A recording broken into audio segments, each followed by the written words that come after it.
is Kayleen Giroux, and I will be singing There Are Worse Things I Could Do from Greece.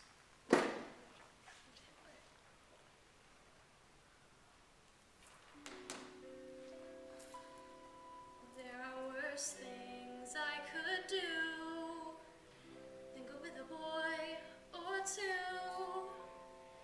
Even though the neighborhood thinks I'm trashy and no good, I suppose it could be true. But there are worse things I could do. I could flirt with all the guys, smile at them and bat my eyes, press against them when we dance, make them think they stand a chance, then refuse to see it through. That's a thing I'd never do. I could stay home every night, wait around for Mr. Right, take cold showers every day, and throw my life away for a dream that won't come true. I could hurt someone like me out of spite or jealousy. I don't steal and I don't lie, but I can feel and I can cry, a fact I'll bet you never knew. To cry in front of you, that's the worst thing I could do.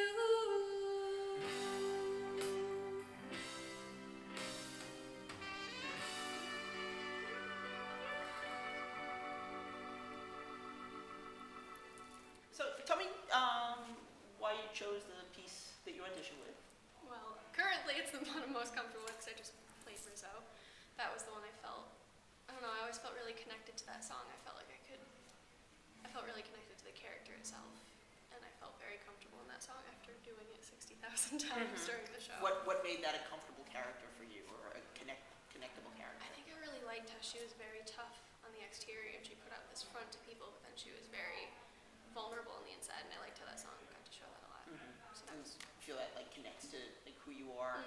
Yeah, 'cause I kind of got that impression through some of what you wrote, yeah. in your pieces. I think maybe is that something you talked about, like with some of the challenges of performance. Yep. I think that was another character that really helped me break out of my shell a lot. I think that was definitely the favorite thing I've ever played in my high school, actually at all in my life. And that was my favorite song from the show. So. Good. So I'm looking here. Double major in psychology and education with minors in theater arts and zoology. I think. Okay. Do you see those things all going together? Yes, I like the idea of, I know I'm minoring in theater, definitely. That's one of the only things I've positively figured out. Hey, what's the Pardon us. We'll take a short intermission. I'll edit it out. What's the question? It's okay.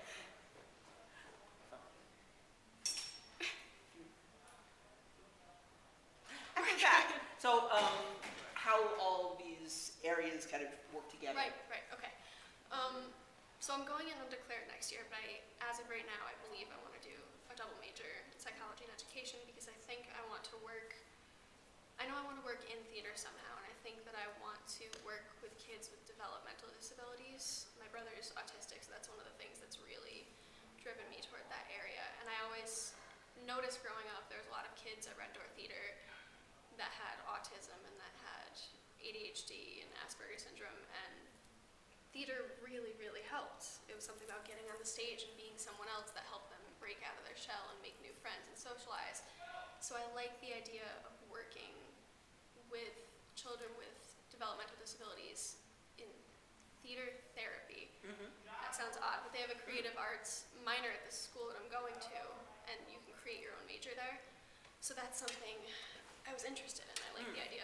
And I like the idea of working with animal therapy with kids too. So somehow combining all Okay. of those things together. So that's where the zoology might come in. Yeah, I think the school I chose doesn't have zoology, but that was initially one of my ideas. But with, like you said, with Endicott, they have a program where you could design like a theater, Yeah. a drama therapy. And that was one of the things that made me Study. choose that school. Mm-hmm. That's New York. Endicott, Beverly, by Salem. Oh, okay. Neat. And you got the Atkinson Scholarship last year, which is That was insane. big. Do you remember some of like what you talked about with Mr. Nielsen about, you know, Theater, Yeah. I didn't think I had that scholarship, to be Mhm. honest, because it was Liam Jackson and a bunch of other really Mhm. smart kids.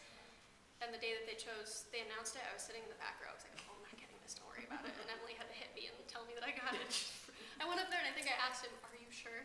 And he laughed at me. He goes, yeah, you're fine. So I think I just talked about theater and how I've grown up with it, and it's just been the central part of my life. It helped me grow as a person. It helped me become more confident. It helped me shape who I am today. That's what I remember. It was a while ago. No, I'm sure. Yeah, and it's that whole like striving for excellence theme they've got.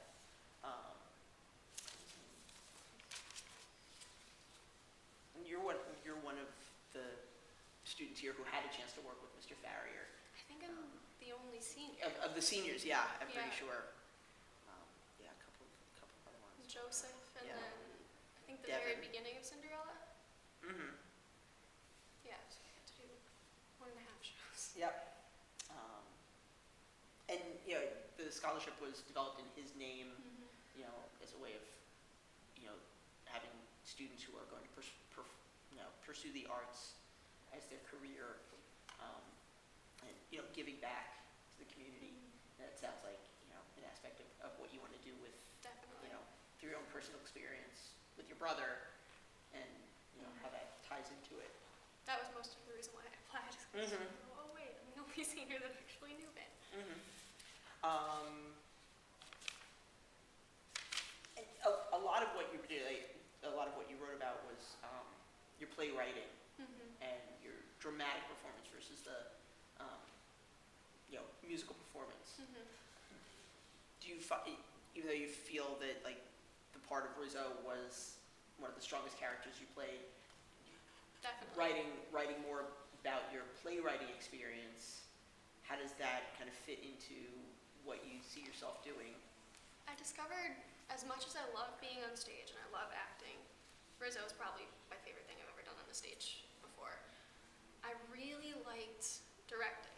That started, I had theater arts 2 class with Mr. Fillet. He had us all write a show, and then we just chose someone's show to perform, and they ended up choosing mine, and I was in it, and I was directing it, and I was producing it and doing the lights, and I really, really liked taking charge of the stage from this angle versus from out there.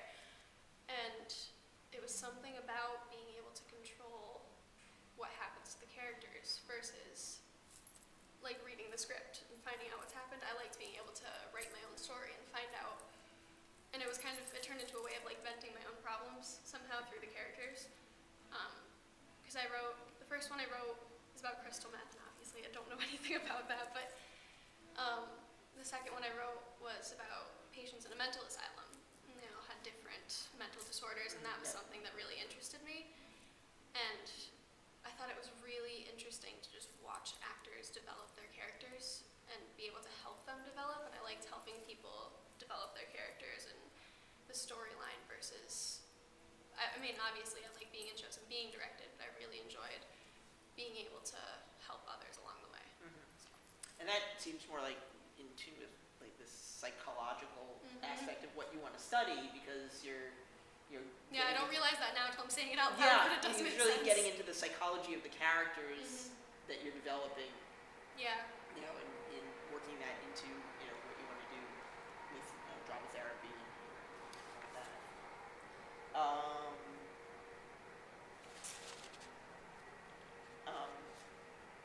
As far as like the obstacles that you see in, you know, in pursuing this, again, personal limitations versus like outside, outside limitations? Where do you see kind of being possibly held back from what you want to do? I think my biggest obstacles were not as a director, but as a performer, just being able to get outside myself and just perform without fear of rejection. Mm-hmm. But as a director, it's almost, you can't fear rejection because there's no one to reject you but your actors, and you're in charge of your actors. So I think my biggest obstacle would just be making the connection with the kids versus just being a director. Just, I want to be a close figure in someone's life. I always found that people, my theater directors and my theater teachers were the people I've been closest to in my life, and I think that's just because the stage has a way of, I don't know, opening you up and releasing emotion for people, so it's a very vulnerable state that people are in on stage. So I think I just want to be able to work with that with people and not lose myself in their vulnerability and be able to keep it together and be people's rocks. So yeah, I think just being able to support people through whatever they're going through, socially, learning how to work with people and themselves, and being able to assist people without getting lost in their story. Yeah, definitely. You know, that's something that teachers, you know, have Drawing that, the line. Yeah, have that line. Yeah, and you're doing very much that as, you know, in a therapeutic position or a directorial position. You're serving as, you know, as an educator. If that avenue were not open to you as a profession, how would you still kind of feed that part of yourself? I mean, I always liked the idea of doing community theater. Like Marilyn Allen works at Red Door Theater, and that was the pipe dream, was to just run community theater for kids. Granted, I don't know if that will be possible in my life. I like the idea of teaching a high school theater group. I love what Mr. Flay does and what you do. And I like this age group, so I think because obviously what I'm talking about with theater therapy, I would have to, it's not easy to find a job doing that, so you would either have to start your own business or find probably 1 in 10 people in America that do that job. And so I think if that wasn't an option, probably high school theater teaching, because I love teaching too, and directing, and that kind of incorporates all of the leadership parts of theater too. So I like that idea. Anything else you want to add? No? I don't think What so. would, you know, what would it mean to you to receive this?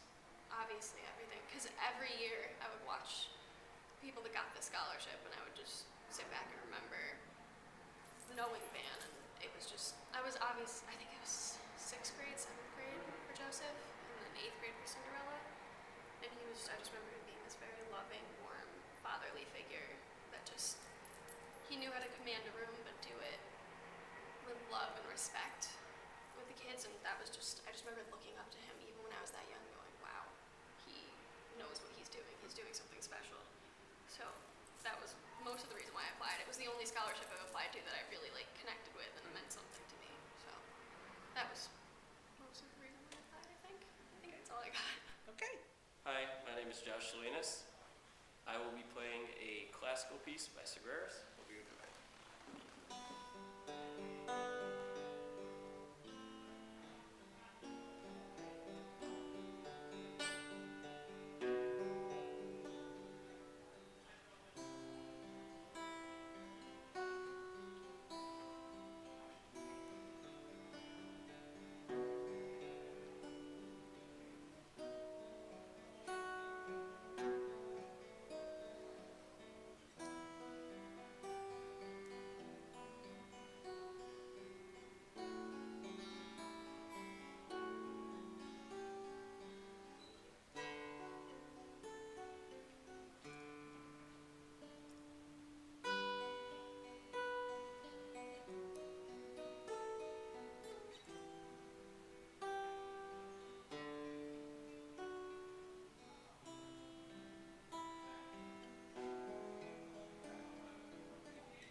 audition with?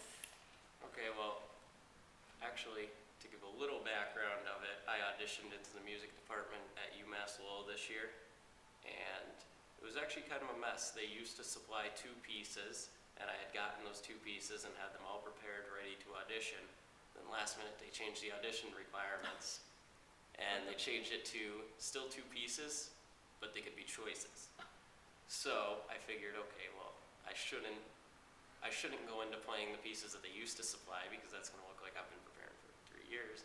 They might think less. So I said, okay, well, I'll keep one of those. And with 2 months left to the audition, I said, I'll pick one other one. And I looked for a couple weeks and I couldn't find one. And actually this piece was something that my teacher, John Becklow, classical guitar performance major, he had picked out and he thought it would be good for me. He told me it was a Segreras piece. It was actually from a lesson book. It actually wasn't written as a piece. So we kind of recomposed it a little bit, made it into more of a actual scored piece. And So you work with him on Yep. doing the arrangement? Neat. Yeah, have you done other things where you've done arranging? Not too much. Mostly once I started taking lessons with him, he really got me into, okay, this is something you gotta know how to do. So I've started that with him. So, I'm just taking another quick piece. So, guitar was your first Yep. instrument, and then you said you've been working on drums and piano. Yep, a little bit of everything now. I figure I kind of want to be jack of all trades when it comes down to it. It's good Sure. to know multiple instruments, but Sure, and guitar especially- will always yeah. be. And if you're pursuing, sound engineering, Yeah. having an understanding of the instrumentation and what they do. So how did you get involved in sound? Well, I was always involved in music, and around the age of 12, I actually started playing in kind of a, I don't want to say mess around band because it got me into playing in a band, but we were messing around and we got the idea that we wanted to make a demo. And I wasn't interested in sound at the point, but I kind of took on the project and said, okay, I'll figure out how to do it and I'll make it happen. And I found freeware online, Audacity, and bought a couple cheap microphones and a cheap soundboard, and I did that. And the product wasn't great, but I just really enjoyed the process that it took. And before you knew it, I was doing hip-hop artists, and then I built a studio at my house and started doing full bands. And between the internship I listed at ATC Audio, I just really I realized that, well, I love music, I needed a realistic route in the industry, and I just fell in love with sound. How do you find different working, stage, this kind of sound tech that you do here versus, doing the studio? I actually find live sound is more pressuring, because in a studio, you don't want to mess up because people are paying you and you're on the clock, but at the same time, if you do mess up, it's not permanent. Live sound, it's a little more pressuring, it's a little more stressful. I feel like I do a decent job with dealing with the stress, just not in the beginning I didn't, but after years of doing it, I've found that it's gotten easier. But I'd say that's the main difference, is just being on the spot. You don't have a chance to mess up. Do you do concert shows as well? With ATC Audio, I helped out with that. So Your preference, though, would be, in the studio at this point? not necessarily, because studios are kind of a dying field. So live sound is more reliable. I'd actually like to get into, my dream would be to get into live recording. But that's one other story. Let's see.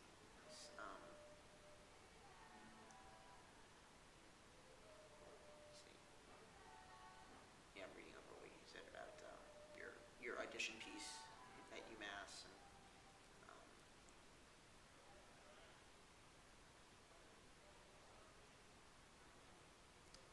the program there, what's kind of the balance of what you'll be doing? Do you know at this point how it's set up? I mean, I imagine there's still stuff I don't know, but I have researched pretty extensively Yeah. on the program. And comparatively to other schools usually make it just an audio engineering degree is what they call it.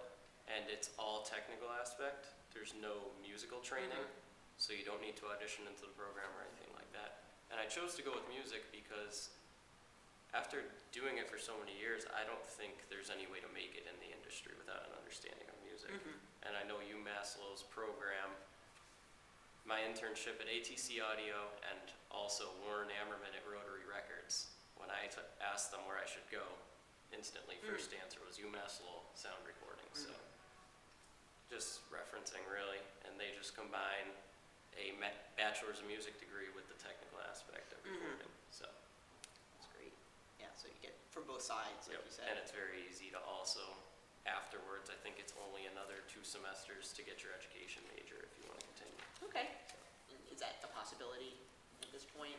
Yeah, I mean, I'd probably see once I get out, if I had trouble finding a job for some reason, I could go back and get my education major. So, or business or any of that really transfers over. They're all pretty closely intertwined. Sure. There's a lot of classes that transfer. Sure.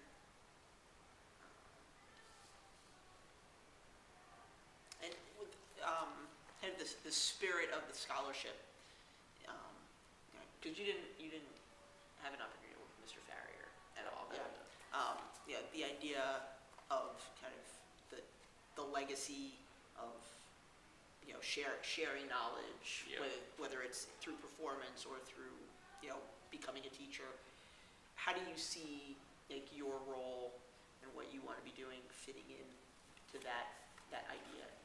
Well, there's a couple different answers for that question, I think. If I'm talking about live sound, I could say that I'm supplying an art form that really couldn't happen without people in that field. Concerts and shows, I should include, are something that no one ever really wants to die out. So without sound engineers, they really wouldn't happen. And in the education field, I never really planned to give that up, even if I'm not a teacher. As of right now, I don't know if I included it in there, but I'm working at CLC Music Academy and teaching music. And I don't know if I want to do it full time as a teacher, but I enjoy it. I enjoy working with the kids. I find it's really increased my musical abilities because it's like you're relearning the instrument. You start from the beginning. You're starting with a brand new student, so it's like you're going over stuff you normally wouldn't, and it really helps. So if I could keep doing that on the side through my life, I'd definitely like to keep that because I love being able to see people grow into musicians. I know I wouldn't be able to if it wasn't for Mr. Curran and Southwick. So. Now you talked about like the financial aspect being an obstacle. Yeah. Well, everyone says the same thing. College is expensive. Yeah, it's an So, investment, and yep. you have a path that you want to follow. So I'm not afraid that it's a waste of money. I know I'm gonna go in. I've been told multiple times in this field there's not really room for bottom of the class, but I've never had trouble with school. I plan on going there and doing my work and hopefully graduating with good GPA and finding a good job. I've seen some of the places that Lowell has placed their students, and they're pretty amazing. So good. And what would it mean for you to receive this award? well, it would mean $1,000 closer to my dream, really. I mean, I'm gonna make college work, but I also don't want to sit here and say I can afford it because who really can? I'm gonna be paying for it with loans, so any scholarship I can get is really, I'm working hard at that right now because that's really gonna make the difference as to whether or not I can make a successful career work.